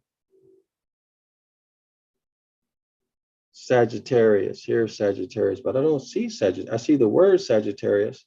Y'all see the word Sagittarius right here? Sagittarius, but I don't see, oh, here's Sagittarius. It's tilted. Y'all see, this is the horse's legs.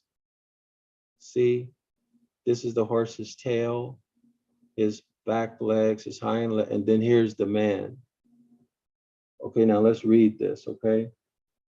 Let's do this again.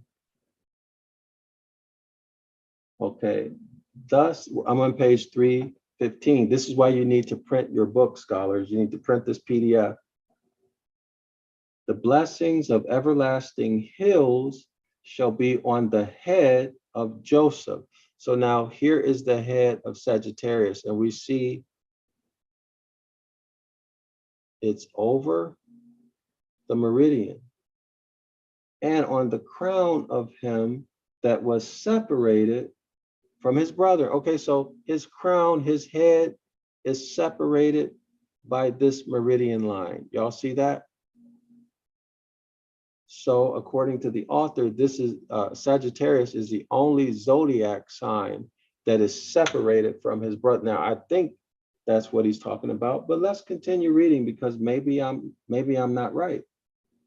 Okay.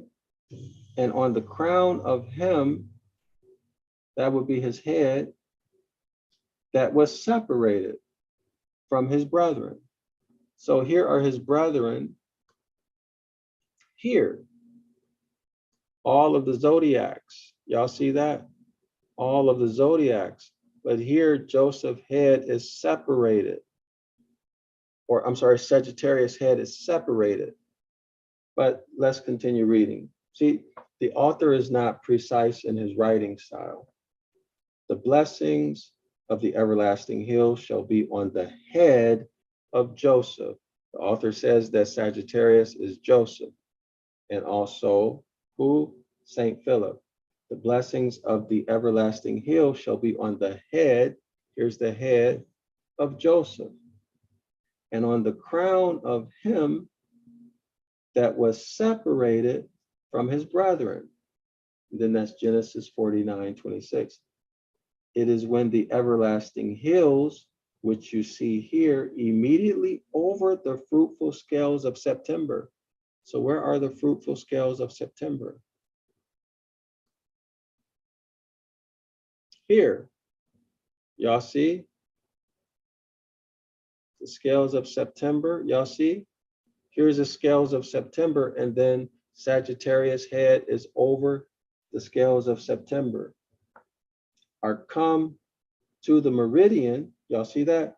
It is when the everlasting hills, which you see here, immediately over the fruitful scales of September, are come to the meridian. So September is at the meridian that Sagittarius is seeing rising southeast by east. Now, I don't see any direction, I don't see any north, south, east, or west one here. All right. Let's continue. Joseph is the only one of the patriarchs that was even spoken of as standing in any relation to a crown. And the Sagittarius, is the only one of the signs of the zodiac in the very same predicament, standing as you see in immediate contact with the crown of the south. All right. So I don't know where north, south, east, and west is on here. All right. Don't know. I don't see any directions. Okay. But here, well, now, if this is the crown, this must be south, but it's not in immediate contact. So I don't really, let's continue reading, see where we get. Thus, not more accurately drawn on the celestial globe than in your divine Revelation chapter 6, verse 2, which reads, quote, behold, a white horse, and he that sat on him had a bow. That's Sagittarius. Let's show the verse. Let's show the verse. Revelation 6, Revelation 6, verse 2. Revelation 6, verse 2. You know what? Let's do KJV because some people, they got a problem with anything other than KJV. KJV, chapter 6, verse 2. Out of the KJV, verse 2 reads, Revelation chapter 6, verse 2 reads, and I saw and behold a white horse, and he that sat on him had a bow, and a crown was given unto him, and he set forth conquering and to conquer. All right, let's see.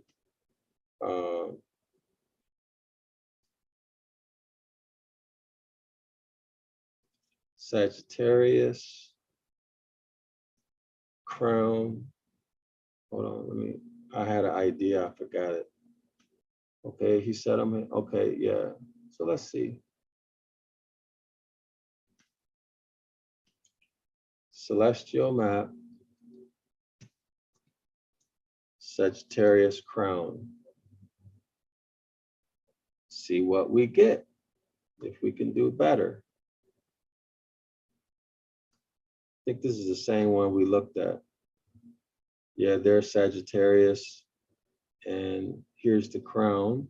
So let's go back, see if we can do better.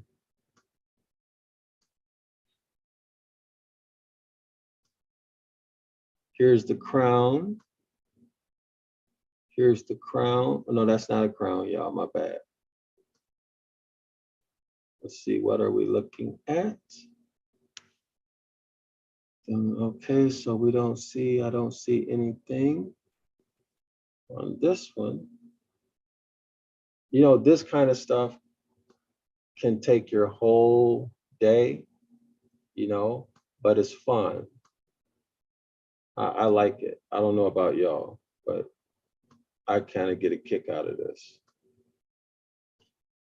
It's challenging to figure this out for me, you know? All right. So if y'all think I'm being anal, let me know, put it in the chat. I'll move forward. All right.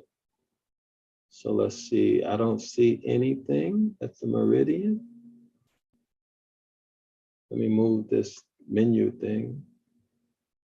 I don't see anything. Let's look a few more places. We see what we get. All right, we already saw that. That's nothing.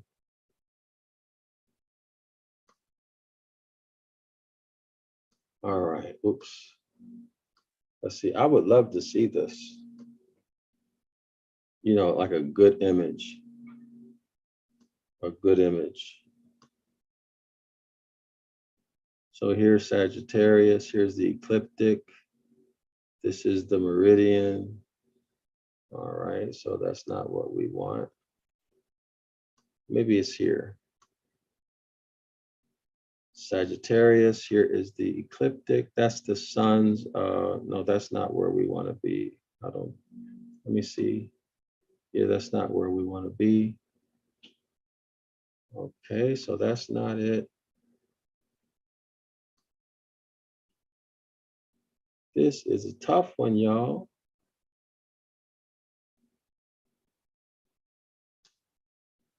Let's see. This is a tough one.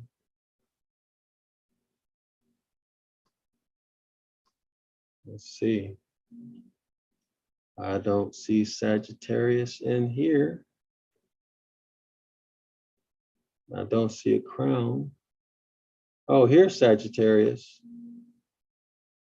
Does that look like a horse? Horse legs? Yeah, that looks like horse legs right here. But I don't see a crown. Is that a crown? Is this a crown, y'all? No. I don't.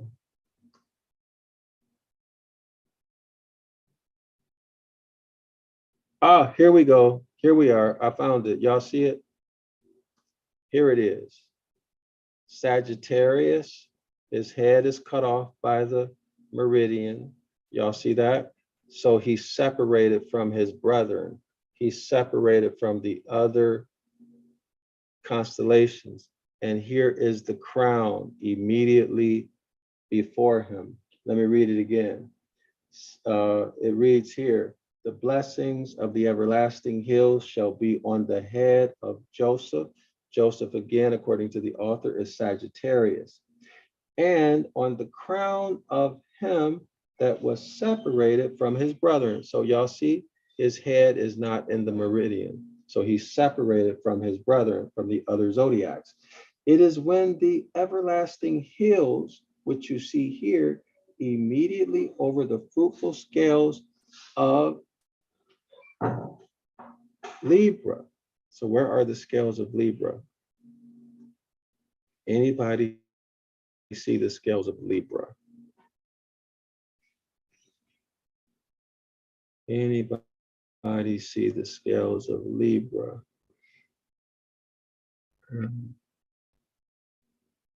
I don't see Libra. Does anyone see the scales of Libra?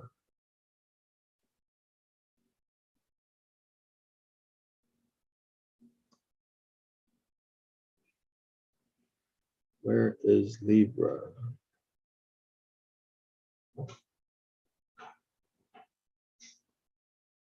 Scales of Libra. I don't see Libra in here at all. Do y'all?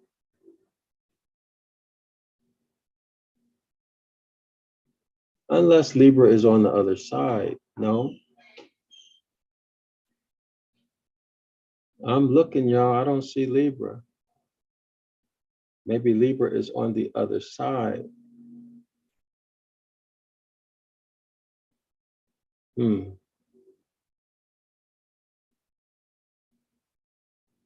so I think Libra must be on that other side. Remember, there are two. Dang it, there's up. Remember, there's up above the equator and below the equator. There are those constellations that are above the celestial equator and below the celestial equator. But it says here they should be close, right? Let me read it again. But here we have the crown and Sagittarius, and his head is cut off, right? So let's continue. It is when the everlasting hills, which you see here immediately over the scales of September, are come to the meridian that Sagittarius is seen southeast by west. Sagittarius is the only one of the zodiac signs that literally is separated from his brethren by falling so much below the Tropic of Capricorn. Okay, so is this the Tropic of Capricorn? I don't see any directions. Y'all see north, south, east, west? I don't see it. Anyway, let's continue. It continues, thus not more accurately drawn on the celestial globe than in your divine revelation, chapter 6, verse 2. Let me go back and read that, refresh my memory, all right, y'all.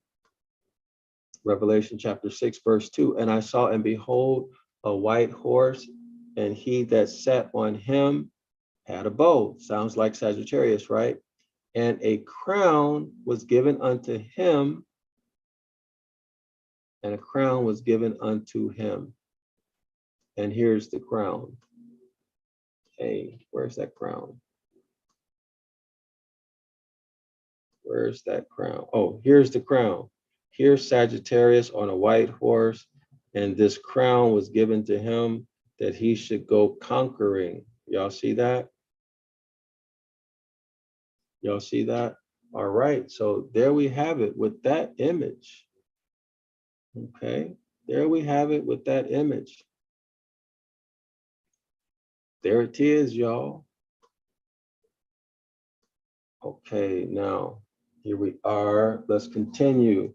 Next paragraph. We are here. Thus more accurately drawn on the celestial globe than in your divine revelation, chapter 6, verse 2. Right, you see what it is when we look at it on the celestial map, right? Quote, behold, a white horse, and he that sat on him had a bow, and a crown was given unto him, and he went forth conquering and to conquer, end quote. So the Philip of the zodiac rides down to Gaza, which is the desert. So the Philip of the gospel remonstrates, quote, show us the Father, and it is sufficient for us, end quote. That is, show us a mere sight of the sun sun will do for November, right? Daytime hours are short, St. Philip is saying, hey, let us get just a sight of the sun sun.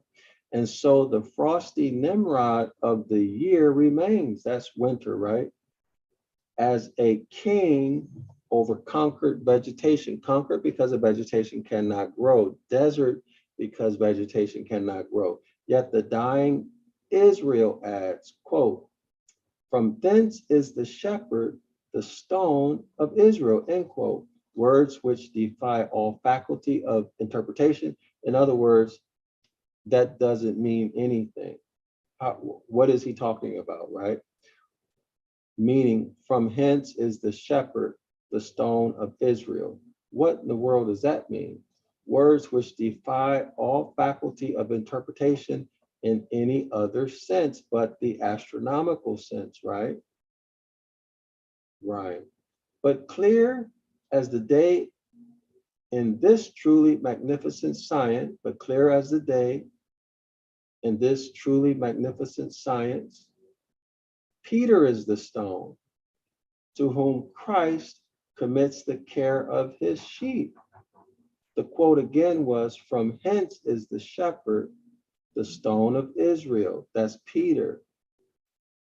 Okay. And see ye, sirs, it is the coming of Sagittarius to the meridian that causes the stone, the shepherd of Israel, that is Peter, to rise east, northeast in the horizon. And Sagittarius setting southwest and west brings Peter to the meridian, so that from the positions of the one, we find the other, and from thence is the stone, the shepherd of Israel, end quote. So what this is saying is that the constellation that Peter represents, when it moves, it causes the constellation that we're considering now, Sagittarius, to move. So Peter is moving Peter is moving east, northeast, and that's causing Sagittarius to set southwest and west. So let's see, let me check the comment section, see what's in the comment section. I don't know how long we've been going, guys. I have no clue how long we've been going. Darrell-El writes, you can't remember everything. That is why we have Google. Hey, thanks, man. Thank you. Darrell-El continues, what about bow to get bow to get on your knees? That's a good one too, right? So these are all play on words, right? Words have the same sound, but different meaning. That's English for you. All right, so let's see, what else do we have? What else do we have? Oh, Peter.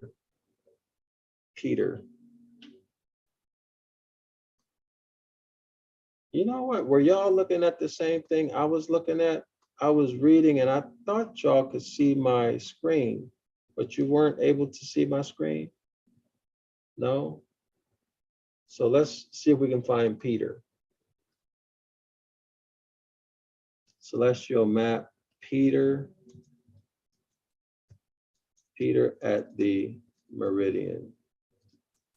Celestial map, Peter at the meridian. Let's see if we can find Peter at the meridian. Oh, let's see, which constellation is Peter? Because I don't remember.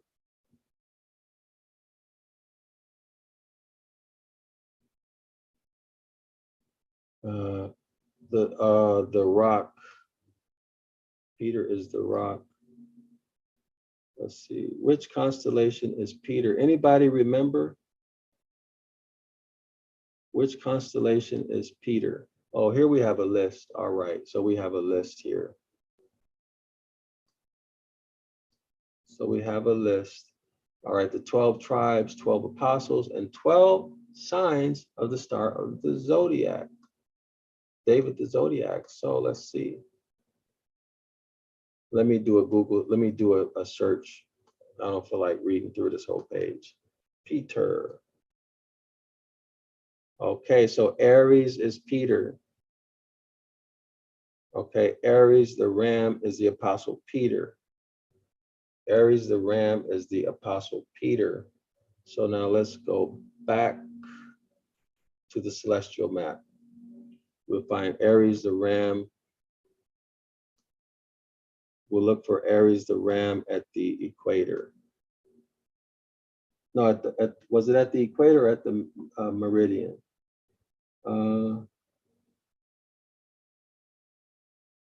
Okay, so it says here, Peter is the stone to whom Christ commits the care of his sheep.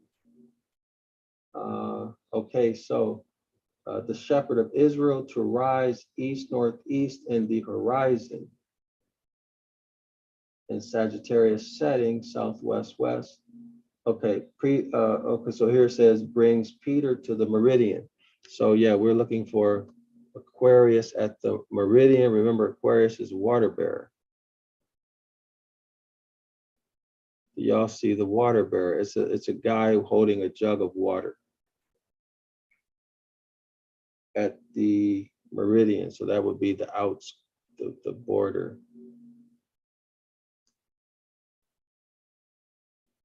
So let's see. I don't see Aquarius at the border. Let's see. So maybe this is not it. Aquarius at the border. I don't see Aquarius at the border here. So I'm going to skip them. No, Aries, not Aquarius. Aries, y'all, my bad. Aries at the equator. So we need to find Aries. Yeah, Aries. Aries the ram at the equator. So at the meridian. So let's see if we see the ram. Remember, the meridian is this outer circle. Do we see a ram? I don't see a ram. Yeah, I don't see a ram, so this is not the one.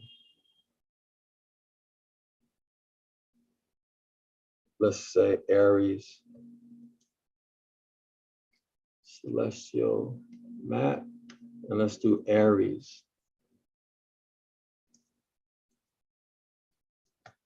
Aries at the meridian. And here we are. So here's Aries at the meridian. Y'all see Aries at the meridian? So here's Aries at the meridian. Is that the meridian? No, that's not the meridian. This is the eclipse. This line is the eclipse. That's not the meridian. Or is it? No, it can't be. All right. So this is, how do I know? Because this is the equator, celestial equator, and this is the eclipse, or the ecliptic rather. Okay, that's how I know. The meridian is going to be the outermost line. Okay. So maybe we'll see it here.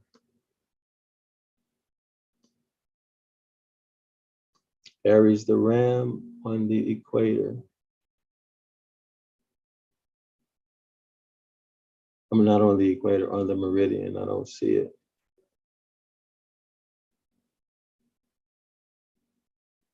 Ay. Okay. Aries the ram. What is that? Oh, that's on the ecliptic. This is saying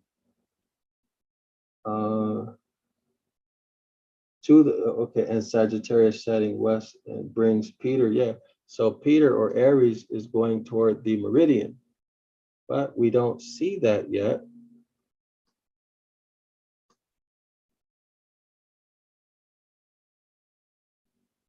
Okay. I still don't see it in this one. Aries the ram. I don't see a ram, y'all. This is the meridian, this outer line. Oh, here, is this a ram? I'm not able to increase to zoom it. But let's not guess. It looks like a ram. We'll find another one. Maybe here.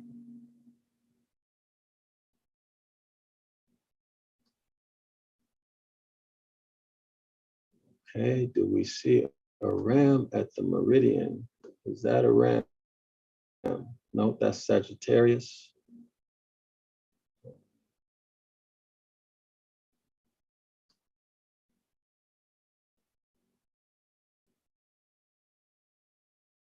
I don't see.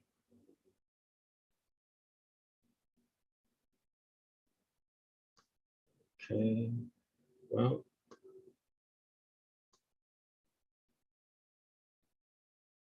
let's see.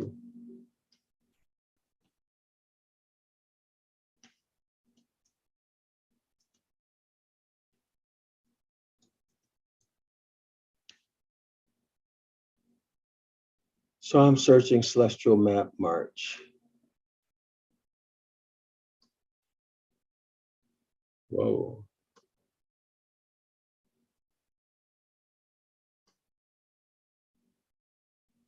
So I don't see it in this one. So let's continue. Be sure to subscribe to Zion Law School's 101 Ancient Ibaryath course if y'all already haven't subscribed, okay, y'all? That's going to really help you in your return to the Most High, because you're going to be on your path to learning our language and being able to identify on your own lies in the Bible. Okay, so you can eliminate them. And when you eliminate them, that means you're returning to the Most High, because you're no longer following these harmful religious doctrines, right? It's going to help you tremendously in your walk, right? And in your return. It's going to put natural law on your side instead of it working against you, always losing, right? Wondering why.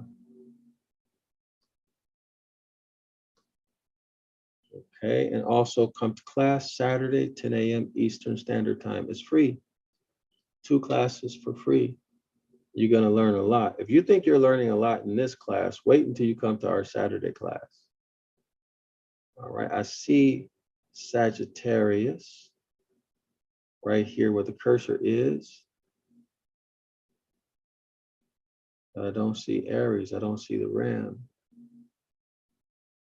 All right, y'all, I'm tired. Tireded. So we can pick up visualizing this one tomorrow, same time, same sandbox, okay? I wish I could have found this for y'all, but wasn't able to do it. Oh, March astrology for, no, that's astrology for. Let's see if we can find it. This is March. Oh, it's too small, I can't see it.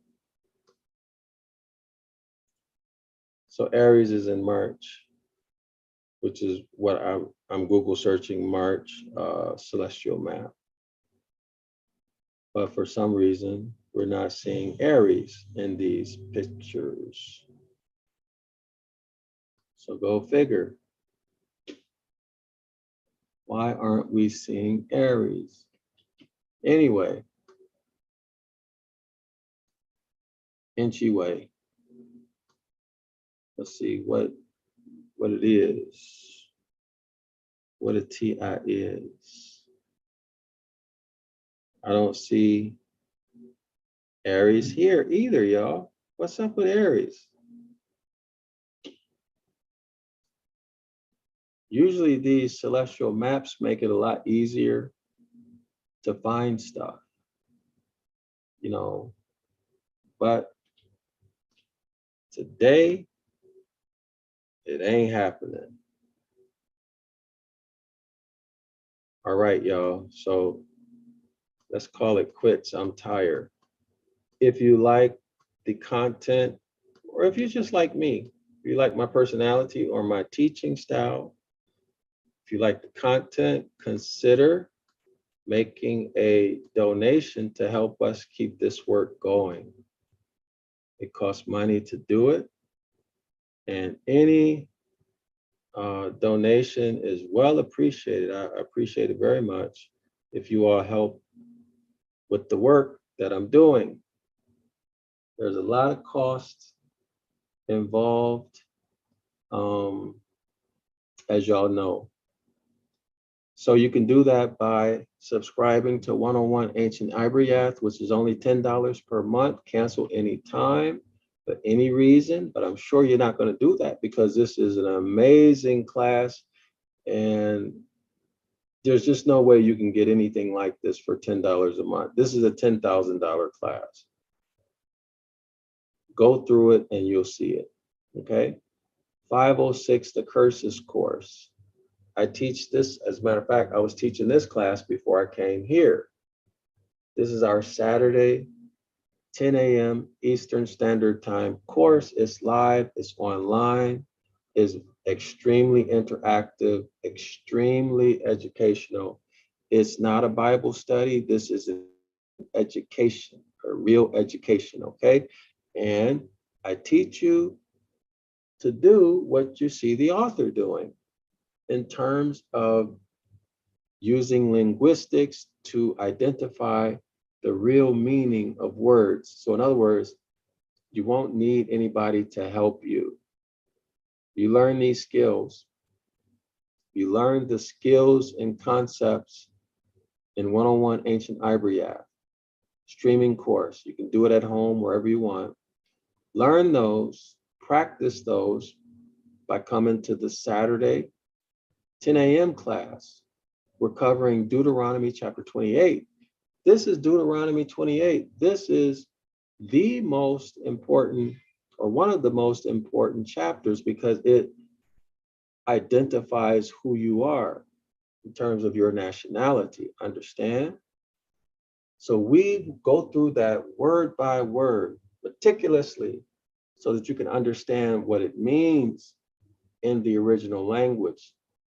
I guarantee you, you're going to see that what it says in English is often very, very far away from what it says and means in the Ibaryath, all right? And you can come twice for free.